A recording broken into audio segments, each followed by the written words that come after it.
අමාරිස් බල්ලා බැදලාද? පිස්සුද මහත්තයෝ? තාම පොඩි එකා. වදින්න මොන වයසක්ද මන්? ඔයි නාඩගම් නැතුව කියනවාකෝ බල්ලා බැදලාද කියලා. බල්ල කූඩුවේ. ඉතින් කොහොමද බද?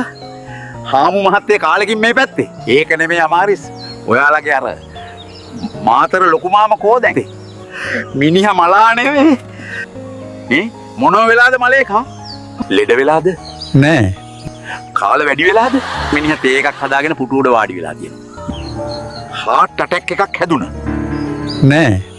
එහෙනම් මොකද වුනේ කියනවකෝ? මිනිහා ඉතින් කොයි වෙලාවෙත් කල්පනා කර කර ඉන්න මිනිහනේ. මේ යකා කල්පනා කරපු තරම කියනවා නම් මූට හුස්ම ගන්න අමතක වෙලා.